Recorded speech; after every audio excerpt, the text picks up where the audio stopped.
all the programs, all the specialties, life sciences and arts and social sciences and other fields of education are here. So I have focused the lecture on not on very scientific basis, but on a general basis, that how we can handle the environment to a certain extent.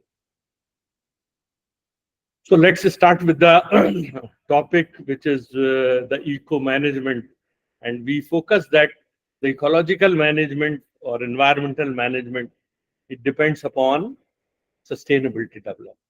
Sustainable development is the key to all those things.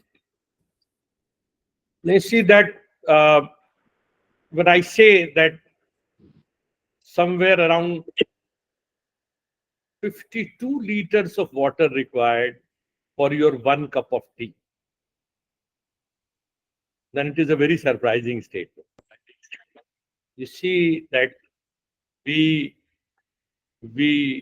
use around 30 liters of water for the cultivation of tea, for a small quantity of the tea leaves which we use in our preparation of 1 cup of tea. And we use milk in that, and for milk generation, for milk production, we need around 10 liters of the water for a small dash of milk which we add to our cup. And for the production of the sugar, another 12 liters of the water is being used. This means that simply for preparation of a cup of tea, we need 52 liters of the water.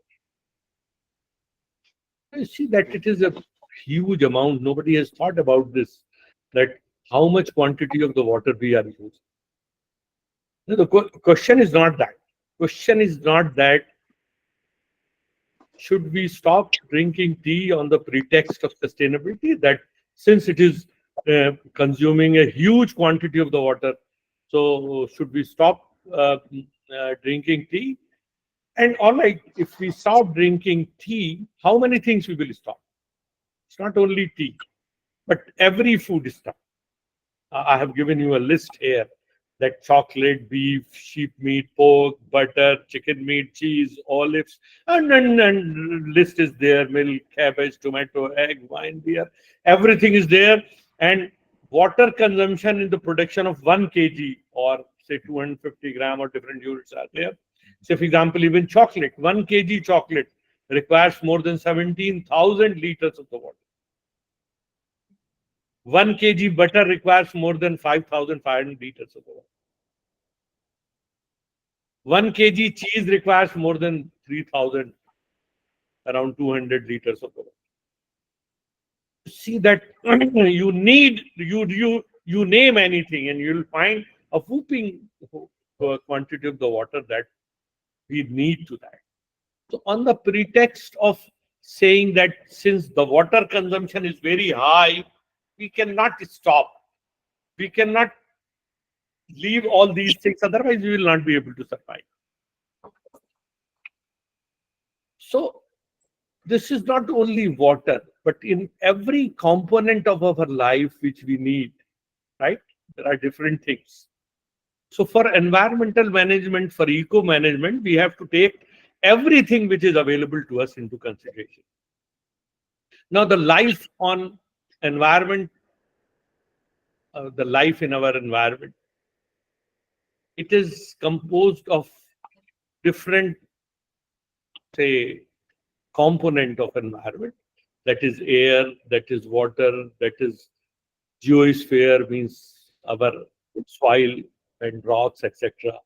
And biosphere, where every individual living being is there. So now we will be focusing on one component in this lecture, because you see that a lecture of about 1.5 hours is not sufficient to encompass almost everything which we have in our ecosystem.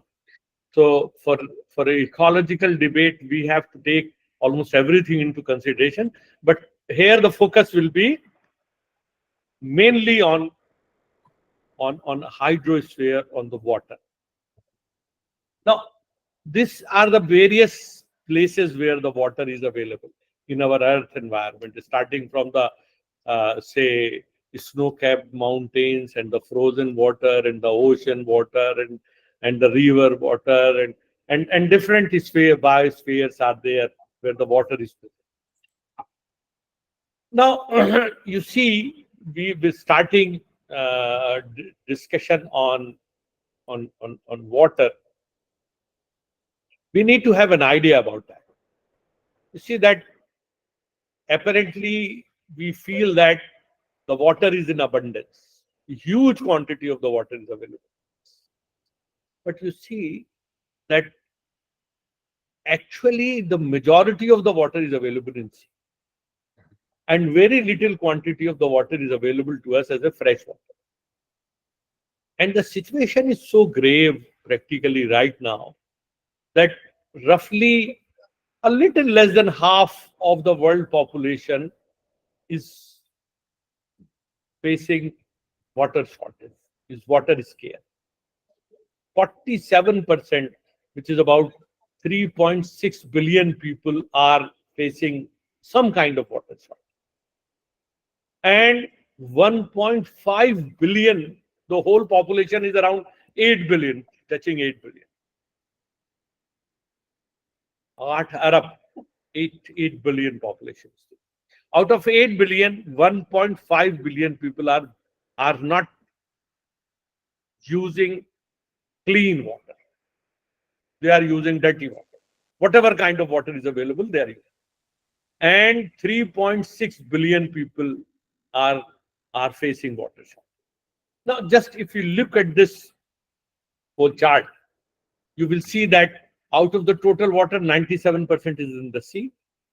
And just 3% is the fresh water which we directly use, directly or indirectly with little effort we can. And although seawater we can also use, but it is so expensive. It is not that seawater is not being used. The country where right now I'm living in Saudi Arabia is the largest producer of the sea water to drinking water. But you see that the cost of the water is more than the cost of the soft drinks which you are drinking in our country, even much more than that.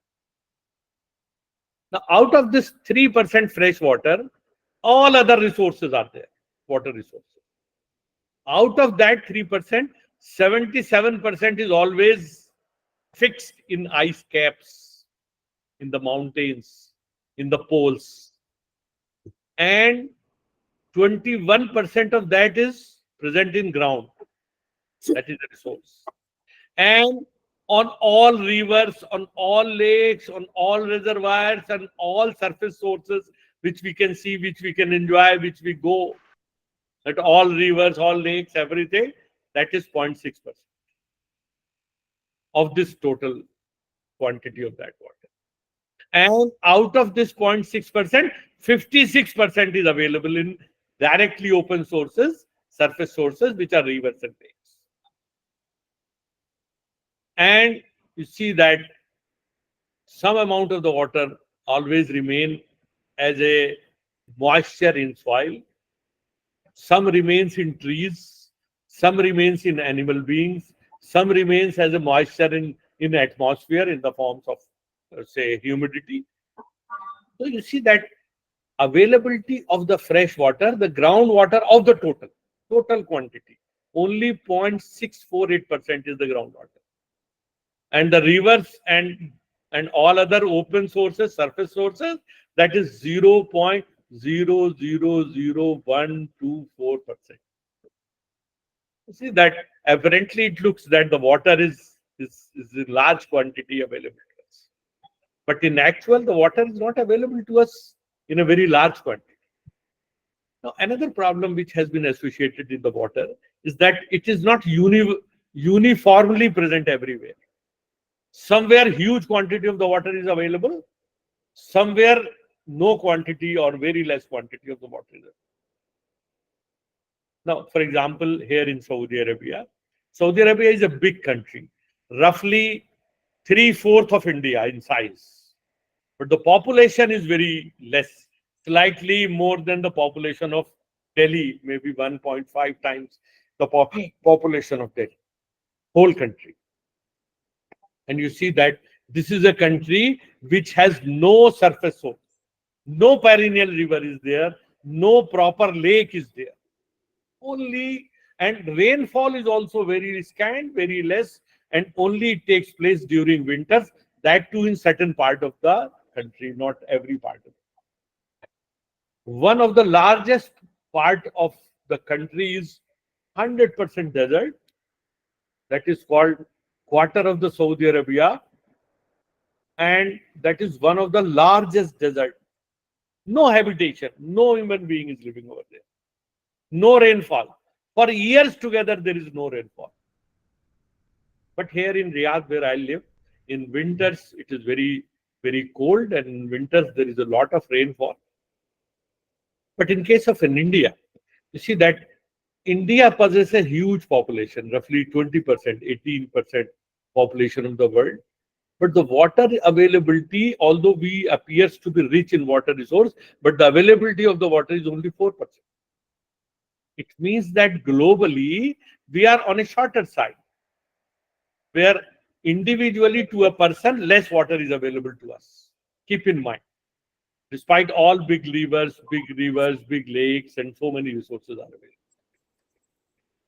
Now, what I said, that 18% population. Now, that is a very, very important aspect, that water,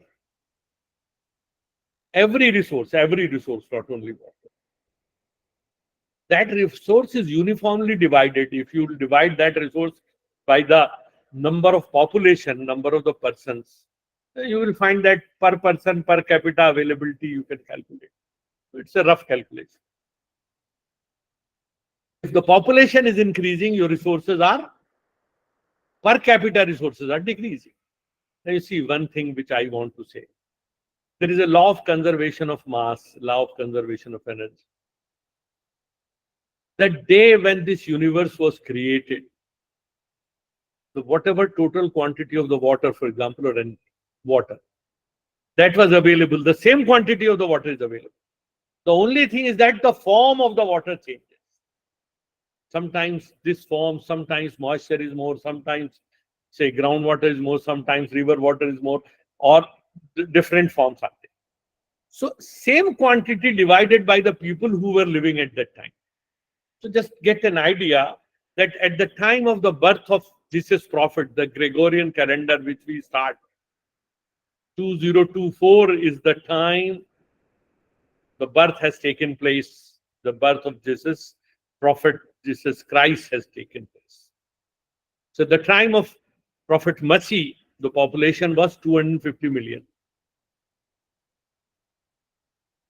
And to become double, the doubling time, it took 1,650 years. So in 1650, the population of the world became 500 million. And the next time it took only 200 years. That in 1,850 years, it becomes 1 billion. And the next doubling time is only 80 years. 2 billion. And the next doubling time is only 45 years. So that is 4 billion. 1975, I'm talking. Now, this is the time when a lot of discussion has started about the family planning and Parivar Niyojan and all those things. It's not only in India, globally. And particularly the developed countries have started thinking much earlier than that, and their population is not increasing. And right now, there is a control on population. As a result, the next doubling period reduced to 45. But the next doubling period is again, so 45, 55 means this is the time that every time our population is getting doubled. So this is a very alarming number. Same resource in the next 50 years will be shared by double the number of the people. It means that the per capita share will reduce to half what is available to us Right now, to your children, to your next generation, that resource will be half. So focus on water. This is a very alarming situation. Now, one thing, it's not because I'm doing research, I'm teaching water and doing all these things. You see that the two most important things to survive for the living beings, for the human beings, mainly, is air and water. If these two things are not available, we will not be able. If clean air is not available, we will not be able to survive for few minutes. If water is not available to survive, we will not be able to survive for few hours or few days at the most, right? In a healthy condition, not more than few hours, 8-10 hours, that's enough. So air and water are the most important things for the survival, and and the availability of the water and all these things are one of the most important. So now we will talk on water availability and water demand and water quantity. You see that each year rain brings about uh, uh, 4,500 cubic kilometer of water in India. We are focusing on India. 1 kilometer cube is 100 crore cubic meter. If you look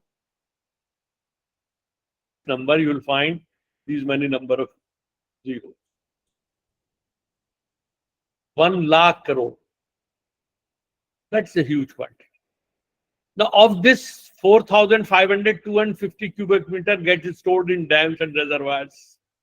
450 cubic meter of water flows in the river and is available as a surface water. You can directly take water from that. 432 cubic kilometer of the water gets stored in aquifers, get stored in ground. Aquifers are the storage tanks under the ground, right? And rest flows in the sea and the ocean. That is 3,378 cubic kilometers. Huge quantities goes to the rivers, to the sea and the ocean. So giving a total fresh water availability is 1,122 cubic kilometer per year, right? Now, the natural runoff surface water and groundwater from the river basins of India is 1,869 cubic kilometer per year. This is the total flow because of the, say, melting snow and all these things. Estimated utilized surface water potential, what we utilize is 690 cubic kilometer per year. And groundwater resources are 430 cubic kilometer per year. And available groundwater resource for irrigation purposes is 361 cubic kilometer per year. And net utilizable groundwater resource for irrigation is 325 cubic kilometer per year. This is the balance sheet of the water availability and the how it is being used and where is the demand exists. Everything is there. Now, this table gives you an idea for different sectors, sectorial use of the water. Irrigation. Now, 688 billion cubic meter of the water, which is 10 to the power 12 liter. That quantity of the water, which is 84.6% of the total. Total is 813. Out of that, roughly 85 you can, is used in irrigation in agriculture sector. And for domestic in our houses or associated with the houses, I mean to say in urban areas. How domestic means urban areas. That is just 6.9%, around 7%.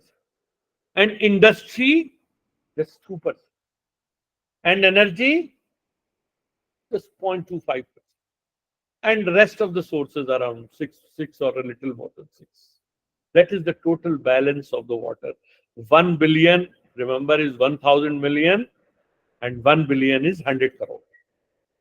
Crore is a term which is not used elsewhere except India, but rest of the places we call it billions and millions mostly.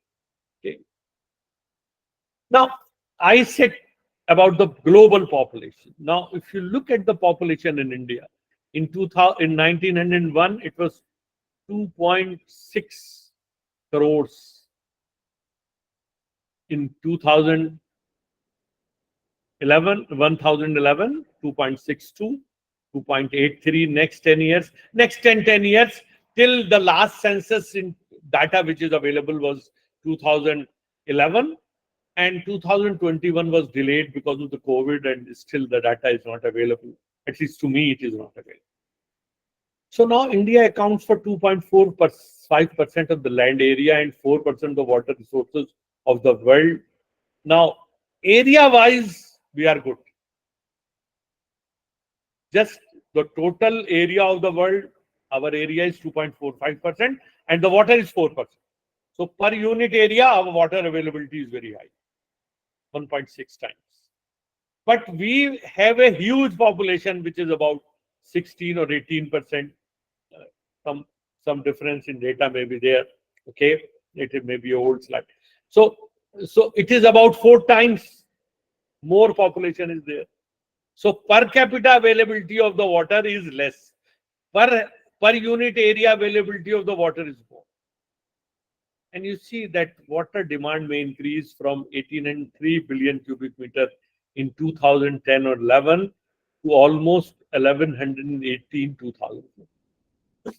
So in coming 25 years, there is a huge surge of the water requirement in India. Okay.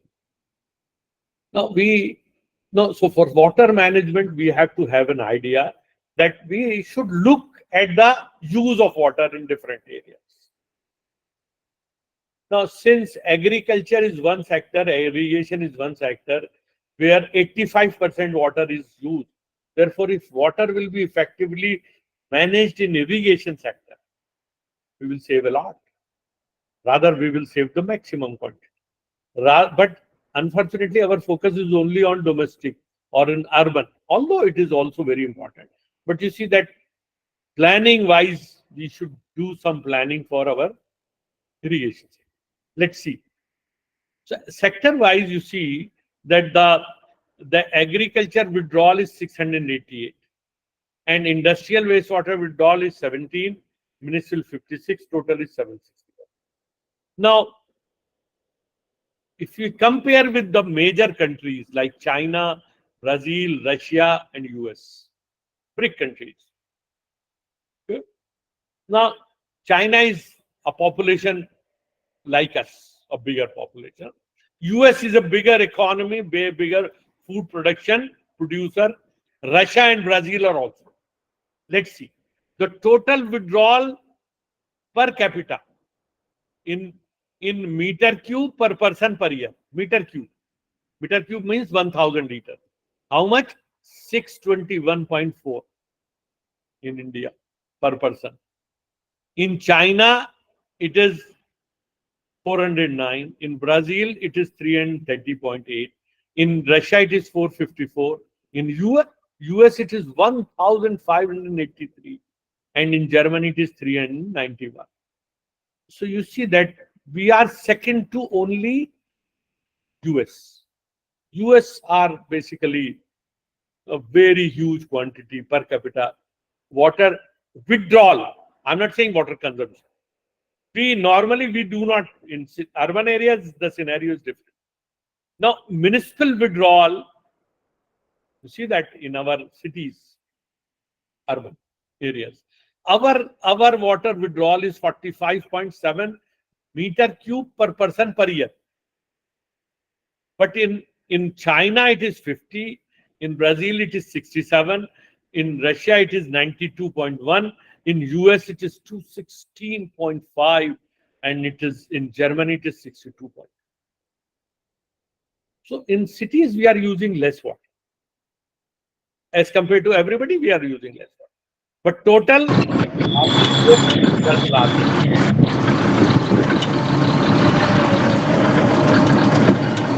is some disturbance. Somebody is using something. Hello? Sogato Mukhopadhyay, please unmute. Sogato Mukhopadhyay, please Somebody has come unmute. with the I think with some device outside. Sir. Okay, sir. Please stop this. Unmute kariye. Hello?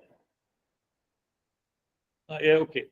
Then water used in agriculture produce, right? In 100 meter cube per US dollar amount of agriculture produce. Now, once again, our consumption is very high. This is the negative side. In you see that China is less, Brazil is very less, Russia is less, US is less, Germany is very less, and water used in industrial produce. So in industrial also, in agriculture sector also, per US dollar product. Now, different products have different weight. So in terms of their value, so we said that for $1 per dollar production, our water use is high. So that water use is not a good indication. It means that we are not properly managed in agriculture sector, industrial sector. Okay. Now you see that we have to discuss this crop wise, because one thing is identified that in agriculture sector we are not optimized our water use.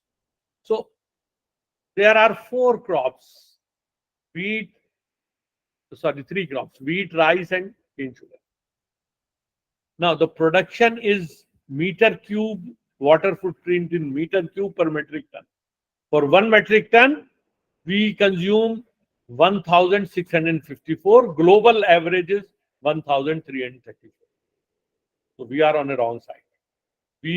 In wheat production, we consume more water. In rice, we consume 2,850 meter cube per metric ton. Global average is 2,291. In cane sugar, we produce 159, we use, and global average is, that's the only sector where globally we are on a lower side. Now, if you consume, you can compare these values individually between, that is a global consumption, global comparison. Now, if we compare us with US and China, two large countries in terms of population as well as in terms of food grain production, rice, we are on a very high side. Meter cube of water per metric ton, per ton. US, it is just 1903. In wheat, it is very high, double. In corn, we are very high, 3-4 times, maybe 3 times, somewhere. In soya beans, we are on a very high side. In cane sugar, yes, we are we are less. US is less. China is less. Globally, we are less, but rest of the countries are more. But as compared to two, they have managed more well as compared to us. Cotton seed, we are on a very high side. Roasted coffee, we are on a very high side. So crop wise also, we are very on a high side. So every kind of comparison has to be done for an effective management, you see. Now the domestic water use, where we are on a lower side. Now you see that the water consumption by average urban Indian, right? Now you see that this is the consumption, say liters per capita per day. This is cooking, this is drinking, housing and cleaning, washing utensil. The domestic consumption is 56 meter cube of water every year. Of this, majority is consumed by urban sector. The demand is estimated to increase by 4-folds in next 20 years. About 500 million urban Indian consumed 135 to 196 liters of water per day per person, right? And 24/7 water supply is limited to just 15 to 20% population, even less than that. Domestic water supply is mostly not metered, and a lump sum charge is levied. That too is not paid most of the time. With rural Indian, the consumption varied widely from just sustenance to less than 180 liters per capita. Now you see that there is a wide disparity between urban population consumption and a rural population consumption. In urban, it is around 100 to 200 on lump sum basis, I can say. And in rural areas, it's just 80. And most of the time, even that is not available properly. So there is a lot more uh, discussion which one can do on that. Now, industrial sector is one thing where we need to focus. Now, you see that industrial use in billion meter, that is 2.6, 9.9, 15, 2.6, Norway, Sweden, Thailand, this. These are the countries where comparatively we have given that how much industries wise billion meter cube of water we do. Productivity for $1 product production, how much million industrial productivity in million US dollar. So the total in million US dollar. This is the total one. But the important thing is that industrial productivity in US dollar per meter cube. So that is a large quantity. You see, productivity per meter cube of water should be high. So we are not in a very high side, we are in a lower high side. Now, the industrial sector annual consumption in million cubic meter and proportion of water consumed in industry is this, right? So, thermal, this is total production, water which is used in thermal power plant, in automobile sector, in pulp and paper, and different industries are there. So, one thing is there that we are on a negative side if we prepare a common balance sheet of water. Now, what are the high water uses in India, in urban areas, right? Because water is a natural source which is easily available in many parts of India. And we treat it as a free gift. We don't want to pay. You see, everywhere, if you go to US, if you go even come to Saudi Arabia, nowhere you will find free tap. Nowhere. Water you have to purchase. Airport, you have to purchase water bottle. Here, they give everything free. In Riyadh, bread is free in every hotel, but water is not free. No water tap outside the buildings or outside on the street is available. So water is paid. But in our society,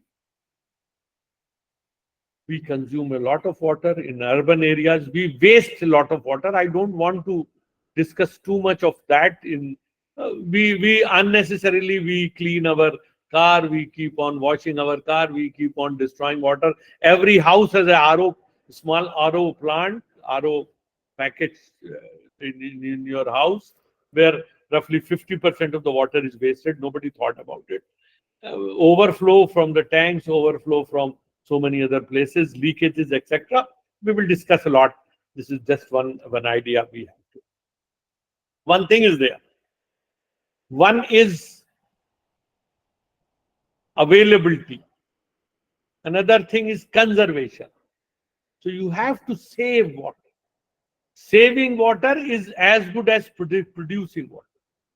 And you have to save the freshwater resources like lakes, rivers, reservoirs, right?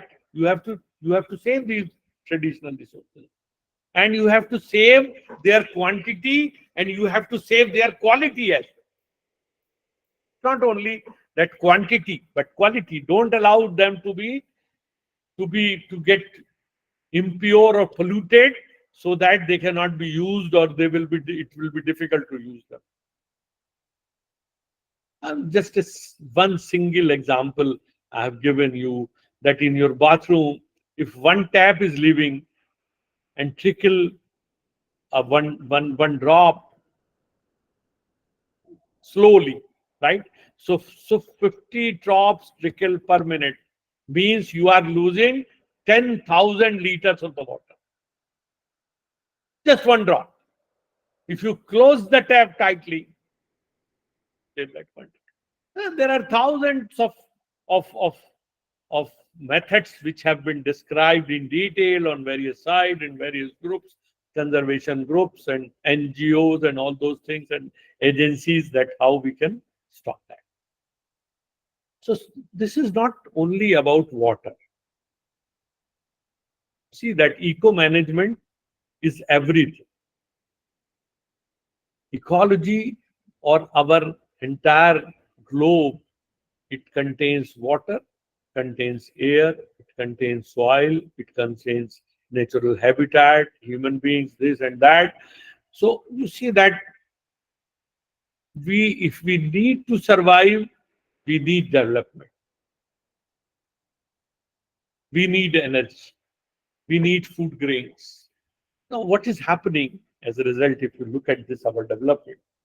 We need industry and energy, but what is happening? That there is a severe pollution because of these things.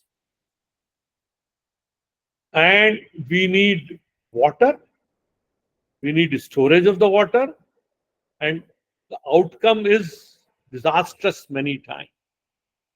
Huge floods, huge loss of resources and human beings and living beings. So how to make a balance between nature and the development? Once again, I will say, I'll repeat myself that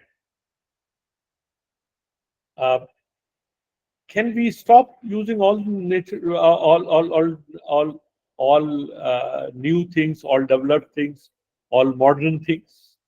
We cannot. Now, always there is a huge hue and cry when there is a, say, when a dam is under construction, when a road is under construction, highway particularly, or when you see that some power plant is going to be made in an area. All right, there are issues in that area. But you see that, all right, if we stop, are we ready to live without energy, without electricity? The same people who are demonstrating that, they are using electricity at the same time. They are using mobile phones and showing their protest on the phone. The same which is working on that, all those development. So it means that we need development. We need all these things. We need energy. But there should be a balance, and that balance is a very delicate balance. That is type of a dichotomy which which we have to maintain between nature and development. And that is called sustainability. Now, just an idea I want to give you about that. The life on this probable, say, duration is 3,800 million years ago. There was evidence of life on this planet. But 95% increase in world population takes place since last a little more than 50 years, from 1970. And you see, one of the most important development for the increase in population is invention of penicillin. One antibiotic contributed a lot. It saves us, all right, but the population has increased a lot. And there is a 52% decline in average population size of vertebrate species since 1970. Those who have a spine. Bigger. And 60% of humanity's ecological footprint is carbon. There is a number. One number associated with all development is carbon footprint. What is carbon footprint?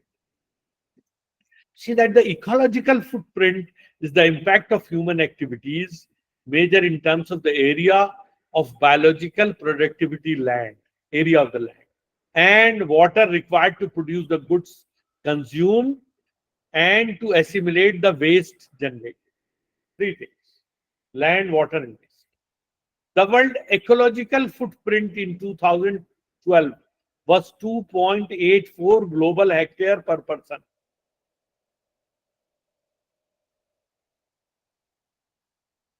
220.1 billion in total. With a world average biocapacity of 1.73 global hectare per person, that is what which is available. So that is 134.1 billion in total. This leads to a deficit of 1.1 global hectares per person. This is the difference between 220 and 134. So what we are doing is we are doing damage to the environment. If a country does not have enough ecological resources within its own territory, then there is a local ecological deficit. Now it varies from country to country. And it is called an ecological debtor country. Otherwise, it has an ecological reserve and it is called an ecological credited country. For example, India is minus 200%. For example, Brazil, it is plus. Both are same BRIC country. So there is a list globally which is available that which countries has more ecological footprint, etc. Now, one thing which a new concept has been evolved in by a British person, say Andrew Sims, and he said that suppose there are 365 days in a year starting from January 1st to 31st December. And you have total resources, and your resources will be sufficient for how many calendar days in a year? Suppose if your resources are sufficient up to 31st December, you are on a safer side. Good. Suppose your resources are surplus, that your resources are such that this whole year you will consume those resources and still you have resources for more 60 days. It means that in 12 months you have resources of 14 months. That's the best situation. Suppose you have money which is sufficient for 14 months in a year, but you have 12 months. It means 2 months saving.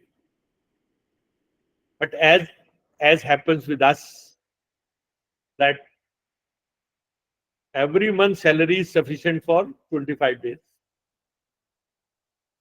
So there is a deficit of 5 days per month and means 2 months in a year. So our annual resource finishes in, say for example, in October 30. So we are on deficit. So we call overdraft days.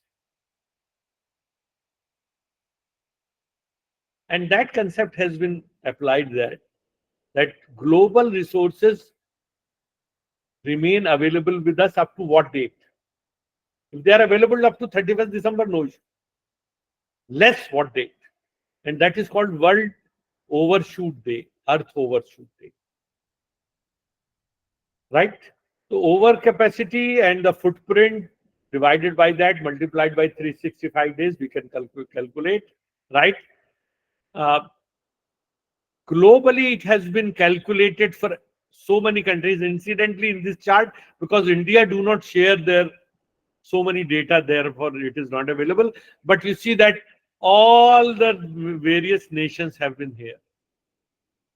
If you look at this, okay, you'll find that Qatar resources are so less that they are consuming so much that Only on February 11 they finish. Not dying. They are not dying. It means they are using our resource. Environment and ecology is not bound to countries' boundaries. That shows the attitude of the people of Qatar, that they are more resource consuming. Luxembourg, United Arab Emirates, United States, Canada, all these countries are less. And the best is Ecuador and Indonesia. Up to November end, Iraq, Jamaica, Guatemala, Cuba, El Salvador. Like this you will find. So individually, country-wise, we can calculate, and global average we can calculate. Okay? And the global average is that the overshoot day is July 30th last year. So whatever resources which were available to us, that were we have consumed on July 30th. It means that we need 1.67 times resource, or 1.67 times, or 1.7 you can say safely. Earth, not one Earth is not sufficient. Now, if whole world will start living as Australia, we need 5.4 Earth. If whole world will start living with US, we need 4.8. India is on a very good side, 0.7. Not because we are very efficient. We are not developed. Our population is not afford to utilize those resources. Because otherwise everybody wants to live in an air conditioner. Air conditioner is not available to them. That is the reason. So you see that we have to look at these numbers to think, to plan ourselves. What is that? And that is called sustainability. Now see that it is a fashion word now. Everyone will discuss that what is sustainability. We should be sustainable. What is sustainable? You see that environment, which is is envelope, which is containing air, soil, and water, and all everything, and we have to take everything into consideration. And you see that one thing which I usually said every time is absolute sustainability is a myth.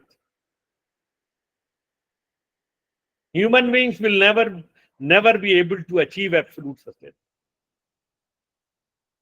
Because what is absolute sustainability? No development, nothing. You are living in this world like other animals are living. No homes, no food production, nothing.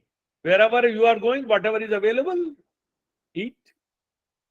If somebody will feel sick, he will eat local herbs and all these things, otherwise he will die. No surgery, no hospital, nothing.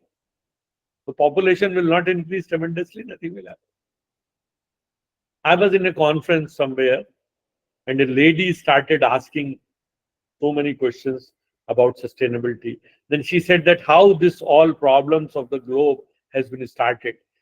After a lot of discussion, I said that the organized agriculture by the human beings is the beginning of unsustainability. Now, you see that if you look at the history of human civilization, initially when human beings were come, they were living like animals. They were fighting with the animals. There are so many animation films you can find on YouTube. Eating whatever available to us. Hunting. But later on, they have started agriculture, organized agriculture. No living being on this globe, on this planet, do organized agriculture, organized food production, other than human. And that is basically the beginning of unsustainability. and you cannot avoid it. You cannot survive that. So one thing, this our earth would collapse. It is belief of so many religious people also, different religion, almost most of them. Even agnostic people, at least they also think that, all right, it will crash one day. The only sustainability, why we are talking about sustainability then? We want to extend our stay on planet Earth. We want to stay for a longer period. That's all. And that longer period is not just in a year, few more million or billions of years. That's what we want. So that goal is also very high. And so many conferences and so many summits and this and that is taking place. Limit carbon dioxide production, do this, do that. So there is a thin line, see that between nature and development. Development which meets the needs of the current generations without compromising the ability of the future generation to meet their own needs is sustainable. You see, you have enough money in your bank account, you have any more number of houses in every place and this and that you will leave for your kids, for your children. But just thinking that everything is there, water is not available. Useless. So sustainability means you have to leave things which they need in future. And that is basically sustainable. So equitable economic, bearable social burden on viable environment, that is sustainable. Now these are the circles. You see, social, environment and economy. Every circle has a common thing. Social and environment should be bearable. Social and economic should be equitable. Environment and economy should be viable. And common of all these things sustain. You got my point? So there is a very narrow corridor between these three circles: social, environment, economic, where sustainability does exist. I don't want to say that it doesn't exist. I only say that absolute sustainability doesn't exist, but sustainability do exist. Now, what is the circles of sustainability? You see that it is not only one thing. For example, what is the circle of sustainability?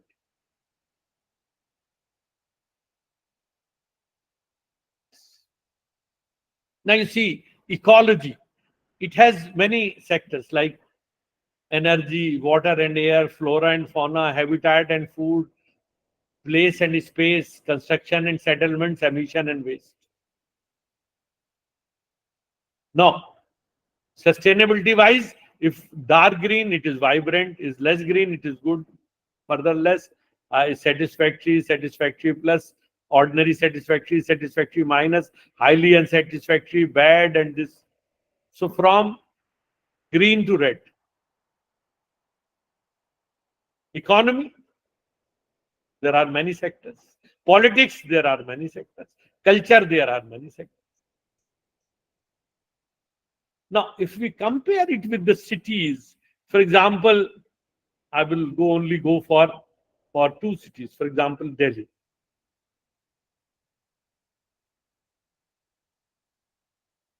Look at this.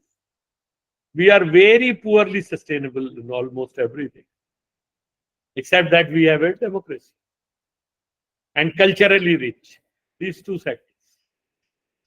Otherwise, we are not. But there are places which are good. For example, if you go to the Johannesburg in South Africa, the spectrum is different. This we are talking about way back, or 10 years back. So we have to study sustainability. I don't have time.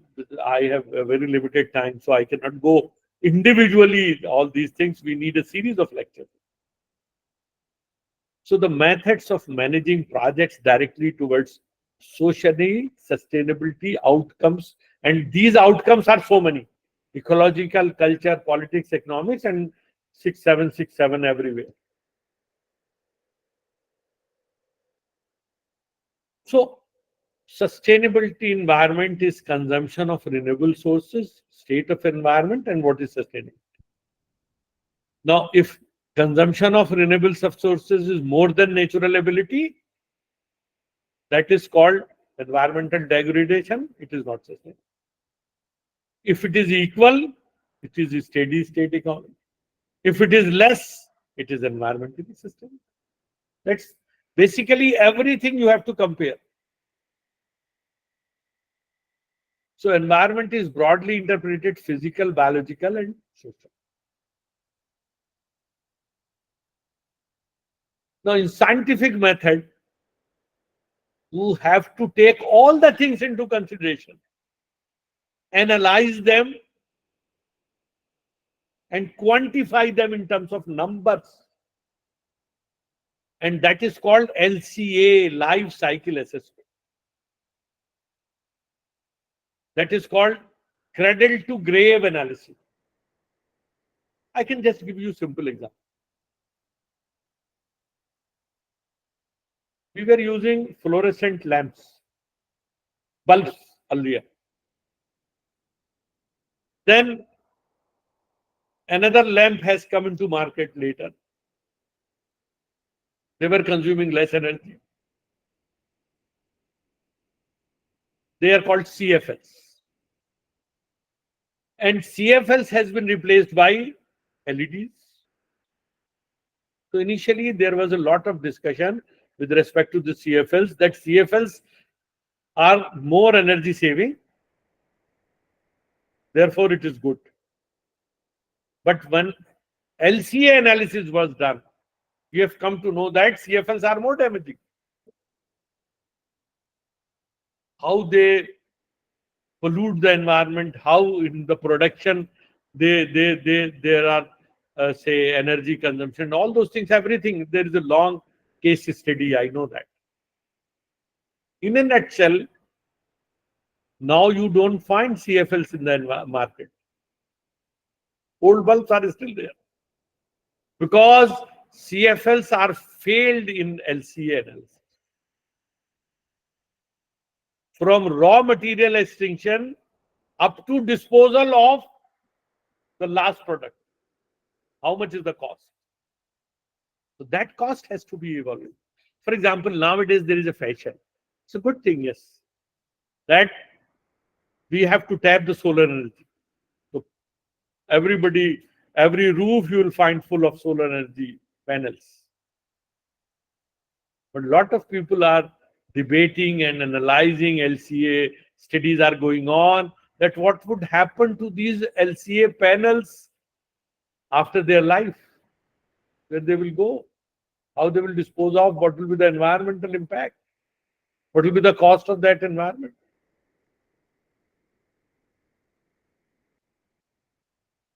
So you see that apparently sometimes it appears that this product is good for us, but in actual, no. That can only be ascertained not by a simple statement, but in terms of a number, and that number evaluation is called LCA analysis. So for sustainability, every individual thing has to be done in LCA analysis. So now that needs on environmental impact assessment study. That is called EIA.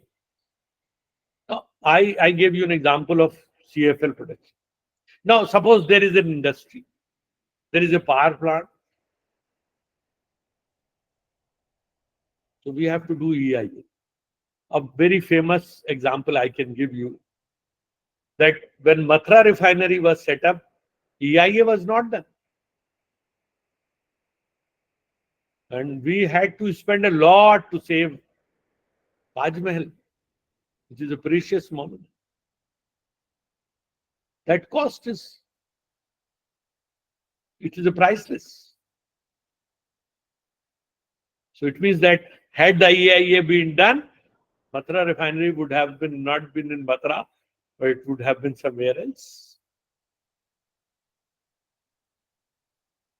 So for every industry, we have to take into consideration everything. So that is for a sustainable development. EIA in case of a major, in case of a product, LCA, these are the things which are required. And should be a integral part of proper every development project. EIA has to be undertaking early enough to effect project design, mitigating and monitoring developed in the EIA process is implemented. And the most important thing in every walk of life is honesty. Should be honest. Now, what the industries are doing? They want to establish an industry somewhere which is on the bank of a river. Now, EIA will be done. Now, they will give some independent agency to the EIA, then they will give them money. Right?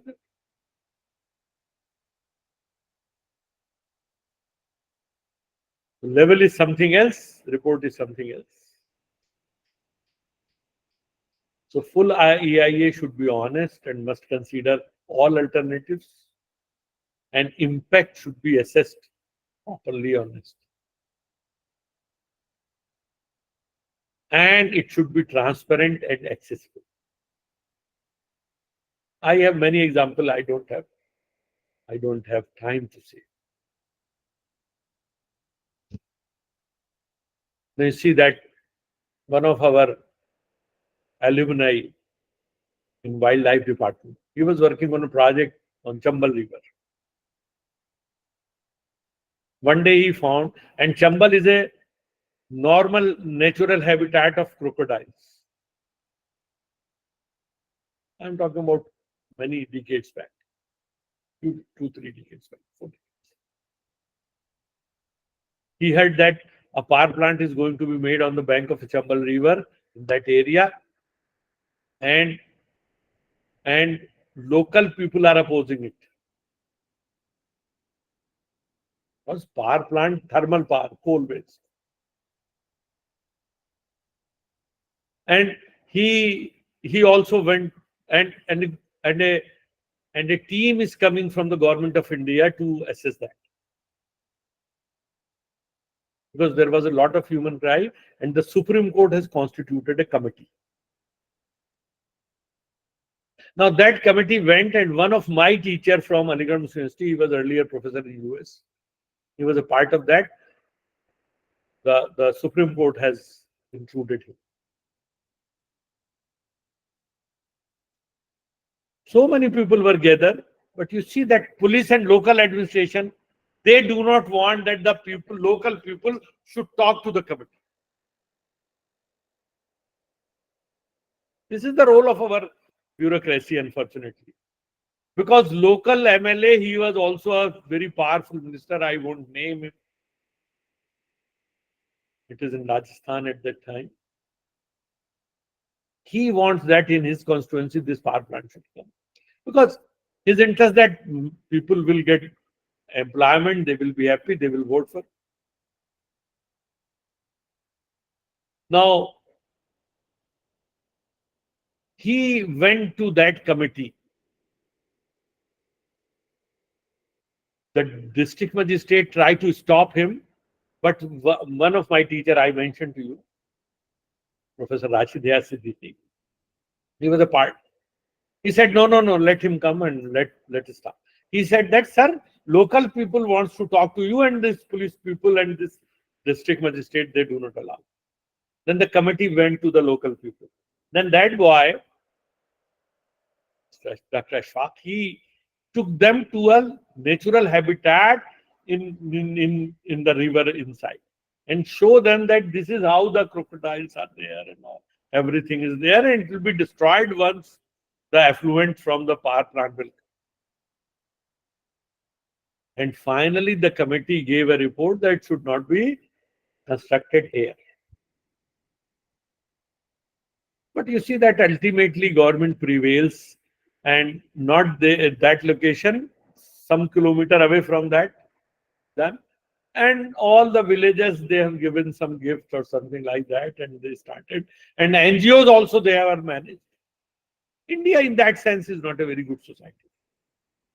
Not India, but every third world or developing country. We say that we are developed, but we are not.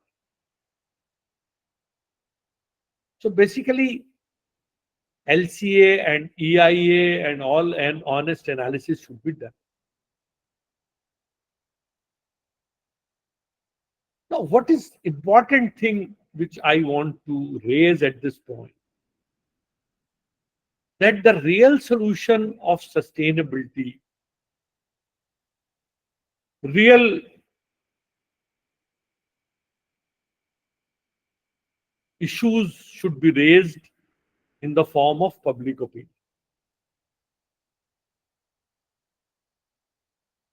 Honest. Now we are unfortunately by something else. We are not worried at all about our nation. Everybody wants something else. I don't know what they want. They want to kill themselves and their future generation at the name of caste, creed, religion, this and that, and something like that. So basically, it is the public opinion which accounts a lot. And if you will raise your opinion, then and only then the people will listen to you. If your agenda is food, if your agenda is water, then and only then a politician will listen to you. If your agenda is religion, they will listen to religion. If your agenda is caste, they will listen to caste. Set your agenda correctly. Your agenda should be development, your agenda should be education, your agenda should be health, your agenda should be well-being of the people, without considering their religion and their caste and their sex and their creed, nothing, or language. Why we are against languages? Why we hate one language or another language, people of this language or that language? Is there anything? Language is just a way. So important thing is that public opinion. Sustainability is directly linked with that. And that's why you see that European society is sustainable.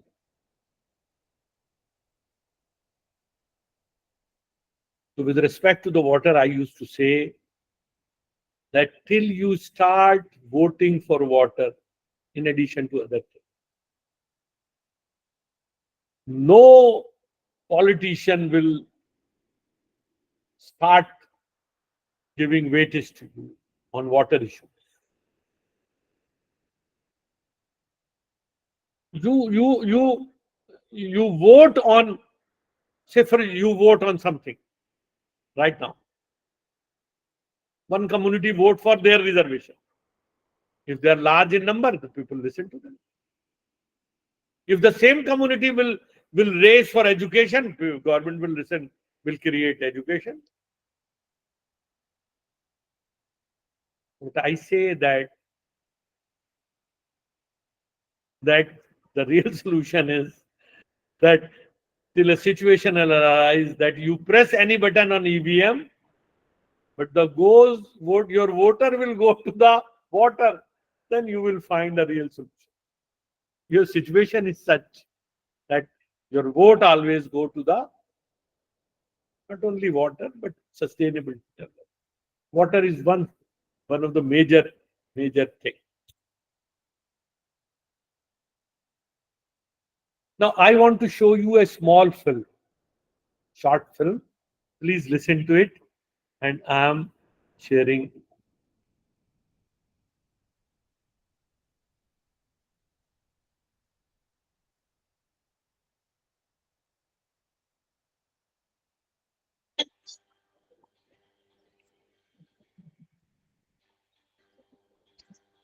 People say that they found water on the moon. It's not water, it is hydroxyline. We all celebrated we find water on moon. But it was not a river or ocean or nothing. They found a trace that yes, if OX sign is there, water could be there.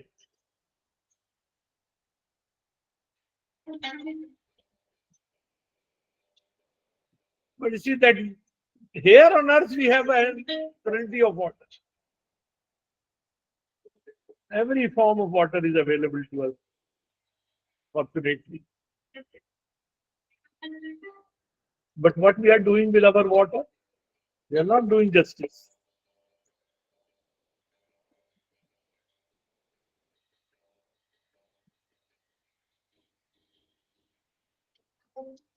We allow leakages.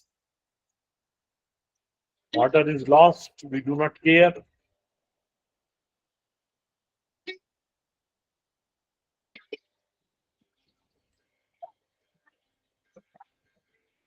We dispose of everything in water. Everything.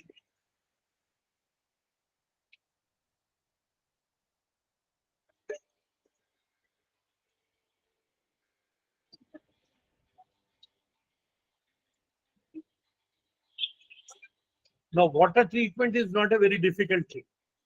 Water management is not a very difficult thing. Technologies are available, processes are available.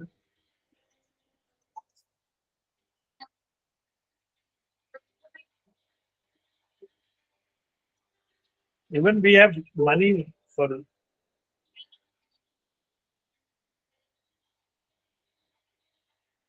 If agencies are honest, we are ready to pay. People do not pay because the honesty is not there. But we have a shortage in political will.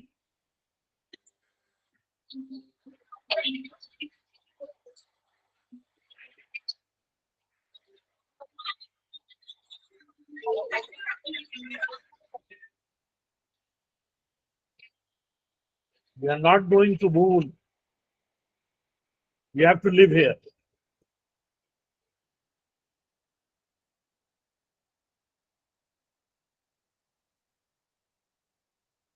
So with all these discussion, let me conclude here that we have to manage our resources. We have to be careful about our resources, particularly with respect to the air, with respect to the water, with respect to the food grains, with respect to the development, with respect to the say infrastructure created by the government agencies. We have to force them. Once we will do all these things, then and only then we will do justice with our nature. We are accountable to this nature. Unfortunately, we are very cruel with the nature. What we are doing is not justified. I suppose that most of the participants are the faculty members serving elsewhere. They are senior faculty or new faculty members. They have a long career before them. Try to be honest with your profession, which is the most noble profession. You can generate public opinion. You can mold the mind of the people. No other profession has this capacity. My contacts are there. I have provided you a PDF of my lecture. I see that whatever I could do, I have done. I hope that I have not wasted your time. And my mail is there. My Indian number is there towards the last. It's the mobile number. It is available on WhatsApp also. We can interact with each other. The world is now a global village. It's a very place where we can meet anywhere. So please remember me in your prayers, in your good wishes. And towards the end, I'm once again thankful to Dr. Faiza Abbasi, to Dr. Arshad Hussain, to Mr. Mazhar Zaidi, and everybody who has party to organization of such kind of programs. Thank you very much. Thank you. If you have any discussion, I'm just sir going to question leave. पूछ सकता हूँ? Yes, that's what I'm saying. That I'm going to leave this, and I'm coming back to. Hello. Yes. Sir can Now I ask a question sir? Yes. Yes, sir. But please, one by one. Yes. Okay. Hello Hello. Sir, can I ask A question? Yes, please. Your name? What's your good name? Sir, my name is Mohammad Nasir, Assistant Professor in Government Raza PG College, Rampur, Uttar Pradesh, in Political Okay. Science Department. That's sir nice. मैं ये Most पूछना चाह रहा था, जैसे कि भारत में per capita जो कार्बन इमिशन है वो काफी कम है, पर पर्सन कार्बन जो इमिशन है सऊदी अरब में बहुत ज्यादा है। उसके बाद भी भारत सरकार ने कई इस तरह की स्कीम बनाई है, जैसे 2030 तक हम लोग 500 गीगावाट रिन्यूएबल एनर्जी का यूज करेंगे और 2070 तक जो कार्बन जीरो नेट इमिशन का लक्ष्य रखा है। तो सऊदी अरब गवर्नमेंट ने भी कुछ इस तरह से वहां पे इस तरह से जागरूकता है सरकार की तरफ से, क्योंकि वो तो विकसित देश है, हम लोग विकासशील हैं, तो हम लोगों को ज्यादा कीमत चुकानी पड़ रही है यहाँ पे इस चीज की। देखिए, मैं आपसे एक बात आपसे के सामने रखूं, थोड़ा हम अपने स्फीयर मॉडल के स्फीयर को छोटा कर दीजिए। वी आर टॉकिंग अबाउट से नेशंस, गवर्नमेंट्स। जी नहीं, मैं government Saudi sir Saudi government की पॉलिसी जानना चाह रहा था इसके बारे में, जो एनवायरमेंटल। पहले मेरी बात सुन लीजिए एक minute.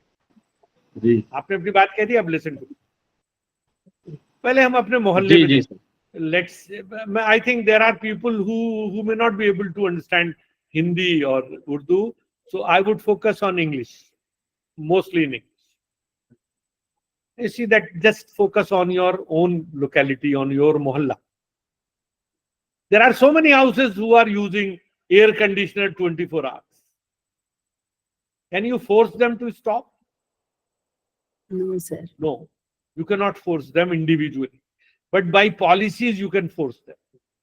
Now, Yes. what is happening is that government of Saudi Arabia also thinks like that. But you see that always a wealthy person thinks that it is their right to use their wealth for their comfort. जिनके पास पैसा है उनकी thinking ही नहीं है कि वो कितना पानी खर्च कर रहे हैं, कितना एसी चला रहे हैं, उनके घर में 4 रेफ्रिजरेटर है, उनके बगल में जो आदमी रह रहा है उसको बिजली भी अवेलेबल नहीं है, वो बीमार हो रहा है, सारी प्रॉब्लम्स। आपका जनरेटर चल रहा है, बाकी सब जो है वो उसके एमिशन से परेशान हो रहे हैं, आपके ऊपर चिंता नहीं। तो देखिए, ये एक बड़ी लार्जर बहस है पूरी दुनिया में कि जो डेवलप्ड नेशन है, आपने पानी के कंजम्पशन को देखा, यूएस और कतर और ये सारे कंट्रीज जो हैं ये कितने बड़े कल्प्रिट हैं। आपने देखा कि ऑस्ट्रेलिया और सो मेनी स्कैंडिनेवियन कंट्रीज और यूएस, राइट, अगर जिस तरीके से ये रह रहे हैं तो दुनिया तो बहुत छोटी पड़ रही है। इसीलिए क्या होता है कि हम पूरी दुनिया इस पर ग्लोबल समिट्स करती है और फिर वो अपने टारगेट्स बनाती है कि इस साल तक, वो ये नहीं कहती कि आप ये कम करो, ये कम करो, वो कहती है कि आप अपने कार्बन क्रेडिट्स को इस लिमिट तक लेके जाएंगे एज ए नेशन। सऊदी अरब भी अभी चाहता है। देखिए, सऊदी अरब वो कंट्री है जहां पे पानी महंगा है, तेल सस्ता है, मगर आज वो भी फोर्स हो रहे हैं इस बात के लिए कि वो नॉन कन्वेंशनल एनर्जी पे जाएं, वो बायोमास से एनर्जी जनरेट करें, वो सोलर एनर्जी को टैप करें। उनका एक ग्लोबल सऊदी 2030 मिशन है, वो उसे अचीव करना चाहते हैं। उसमें एनवायरमेंट उसका पार्ट है। मगर देखिए, अपनी पॉपुलेशन को कन्विंस करना बहुत आसान नहीं होता। रिच लोग हैं, उनके यहाँ कंसेप्ट ही नहीं है इस बात का वो तो बड़ी मुश्किल से तो अब उनकी समझ में आया है कि हाँ भाई सेव भी करना चाहिए, कुछ भी चीज है। वरना 5-5, 6-6 घंटे वो तो गाड़ी ऑन ही छोड़ देते हैं अपनी, ताकि लौट के आए तो ठंडी मिले। आपके पास अकूत पैसा हो, आप भी यही करेंगे? आपके यहाँ भी ऐसे लोग हैं जो ऐसा करते हैं? तो सरकार ये चाहती है। अब सरकार क्या चाह रही है यहाँ पर? रियाद उनका कैपिटल सिटी है, तकरीबन 1 करोड़ की पॉपुलेशन का सबसे बड़ा शहर है। आपको हैरत होगी कि पब्लिक ट्रांसपोर्ट नाम की कोई चीज ही नहीं थी, अभी भी नहीं है इफेक्टिवली। कोई लोकल बस नहीं चलती थी। अब तो मेट्रो बनाई है, अभी भी ट्रायल स्टेज पे। इसलिए बनाई है कि एमिशंस कम हो, कार्बन क्रेडिट रिड्यूस हो। हर शहर में बना रहे हैं, ट्रेनें बना रहे हैं। ट्रेन नाम की कोई चीज नहीं, हर जगह कार से। एक आदमी इतनी बड़ी बड़ी कारें लिए फिरता है, एक आम कंसेप्ट है कोई उनके का। तो आपकी बात तो है, वो तो जरूरी है कि भाई सबको एक प्लेटफॉर्म पे आना चाहिए, but it's a very difficult task to achieve. To discipline nations on the same place is a very difficult task. Anybody else? Yes, please. Sir, I have a question, sir. Sir, this is Yes. Milon Mondol, Assistant Professor, Department of English, Narajul Raj College from West Bengal. West Sir, Bengal. my question is, yes, sir. Yeah, sir, actually now we are actually shouting for sustainable development, but are we not responsible for this environmental degradation from for which we are now repenting actually, as soon as long as we will not actually we will not try to break this hierarchy of human beings, will it be possible to get the sustainable development goals? That's my question, sir. Now you see, please raise your hand. I do not see you. Who are you? Okay. Anyway, Yes, sir. Mr. Mandal. Okay, Mr. Milan Mandal. Yes, most welcome. You see, your question is very theoretical question. Everybody wants that all should be equal to attain sustainability. But this is a goal which is unachievable. We cannot achieve. We always try to do it. There are people who are recklessly using resources.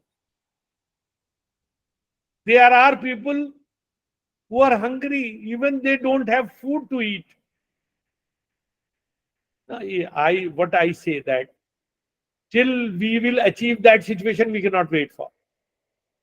So we have to do effort on every front to make human beings on the same level everywhere. That is the ideal situation. If that situation will come, there won't be any problem.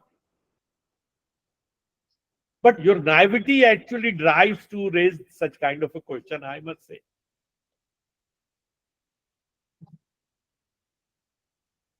So that kind of sustainability is we won't achieve anytime. No, I'm sure. No.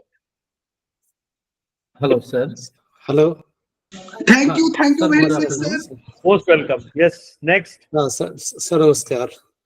Sir, myself Dr. Santosh Kumar Singh, Government PG Yes, College sir. छर्रा से sir. Santosh Kumar Singh. Most welcome. जी sir. Sir मैं ये जानना चाह रहा था कि हमारी सरकार आज तक लोगों को क्वालिटीफुल लाइफ देने में मतलब समर्थ नहीं हो पाई है.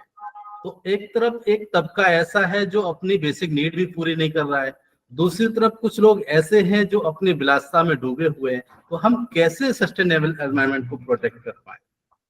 अब देखिए, मैंने आपसे ये बात कही ना कि ये तो एक कंसर्न है जो हमारे दिल में है. आपका दिल नाजुक नर्म है, जिसलिए आप ऐसा सोच रहे हैं, ये तो अच्छी बात है ना.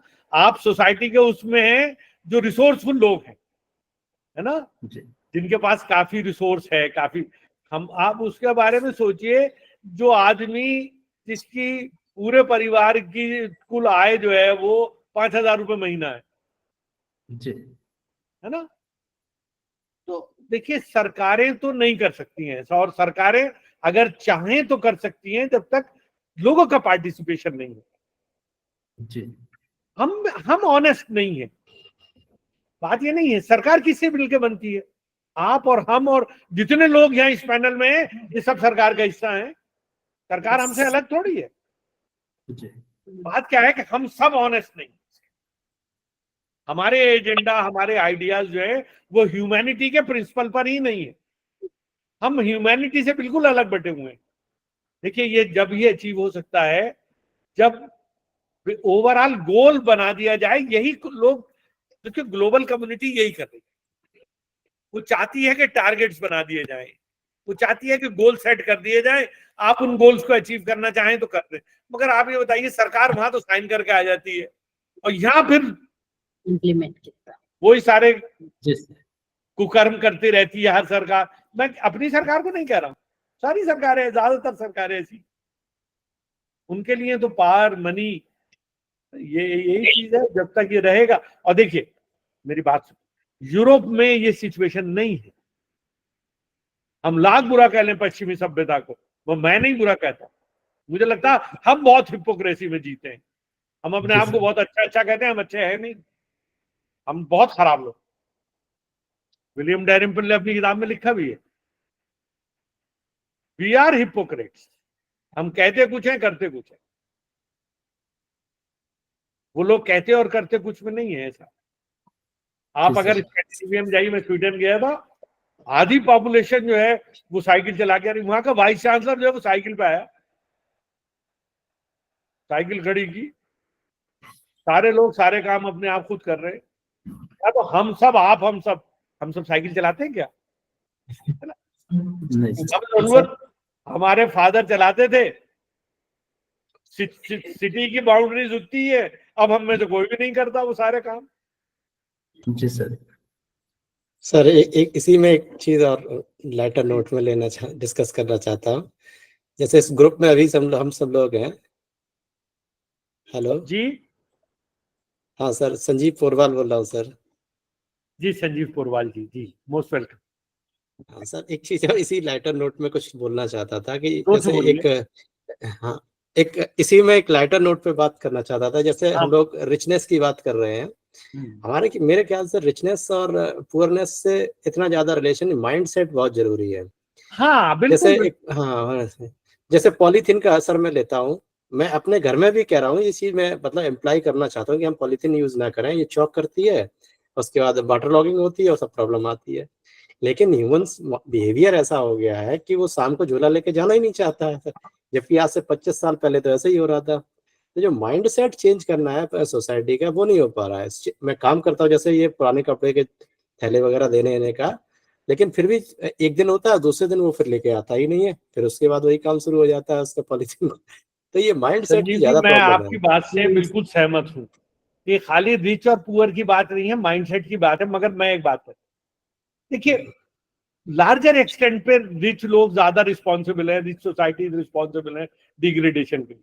मगर और सभी लोग हैं, आपने पॉलीथीन का एग्जाम्पल दिया। मैं जब इंडिया में था, मिनिस्ट्री ऑफ एनवायरनमेंट की एक कमेटी में मैं था और मैं गया वहां पर। मैंने कहा कि साहब, ये जो बहस है ना कि इतनी थिन पॉलीथीन को बैन करेंगे, इसे नहीं करेंगे, उसे नहीं करेंगे, और आप ठेले वाले पे ही सबसे ज्यादा इफेक्ट करना चाहते हैं, और ये जो पैक हो के सामान आ रहा पॉलीथीन में, इसे बंद नहीं करना चाहते। हमारा कहना तो यह है कि हर पॉलीथीन पैकिंग पर आप एक चार्ज लेवी कर दीजिए, 50 रुपए से कम की कोई पॉलीथीन होगी नहीं। तो आप 10 रुपए का दही खरीद के लाइए, पैक करके लाइए 50 रुपए की। अभी सर जो मॉल में हुआ ना, मॉल में क्या हुआ, बीच में पॉलीथीन मिलने लगा, फिर उन्होंने चार्ज लगा दिया उस पर। अब कोई नहीं लेता, अब जाता है अपना लेता है, स्कूटी में रखता है, फिर लेके घर आता है। तो लॉज बिल्कुल यही होना ही चाहिए। ये माइंड सेट ही तो सर है सारा। देखिए माइंडसेट भी है, और आप उस पर कीमत उसकी लगाइए। जब उनको 50 रुपए देने होंगे तो वो नहीं देंगे। देखिए अब टाइम खत्म हो रहा है। जी जी सर, मैं आपको एक शेर सुना, जी एक सर, सिंपल शेर सुना। बिल्कुल सर। सोच कुछ रहे हैं जो लोग सोच रहे हैं, वो वहां है नहीं। जो बोल रहे हैं वो कुछ और बोल रहे हैं। जो देख सकते हैं उनकी जुबान पे ताले हैं, जो बोलते हैं वो अंधे हैं, क्या किया जाए। I thank everybody. A very large number of participants are there. Individually, I cannot see the face of so many people. and I feel fortunate that I have come into contact with such a large Thank you, sir. Thank you, number sir. of people. so I much, don't sir. know how much I have been able to successfully do. Thank you so much, sir. Thank you, sir. Very informative. Thank you, I, sir. Thank you. I Thank thank you, you sir. very much. Thank you, sir. आज का session बहुत Have a Thank nice you, sir. day. Have a nice day. Assalamu alaikum. Thank you, sir. Most Thank you. welcome. Possible, kindly share the PPT also, please.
Sir आगे की चाहिए क्या 3 बजे से?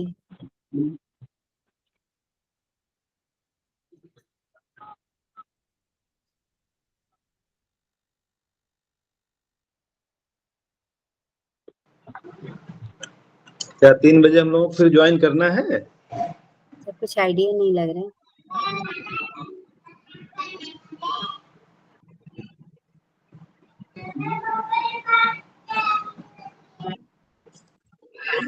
तीन बजे का लिंक तो है नहीं है। लिंक तो नहीं दिख रहा है आज। तो फिर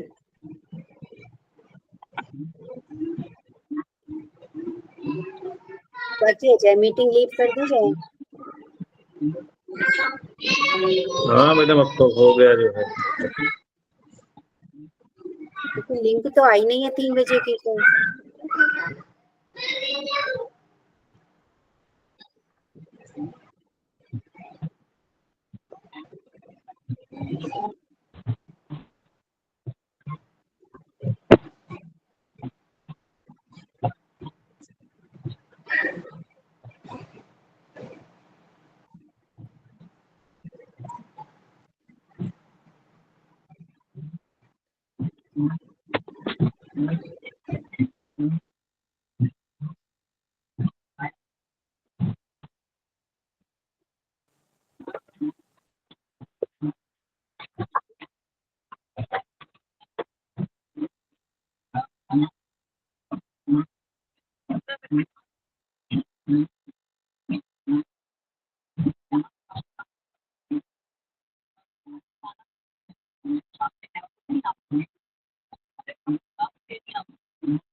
अरे वो नरम मंगाई थी, आ गई।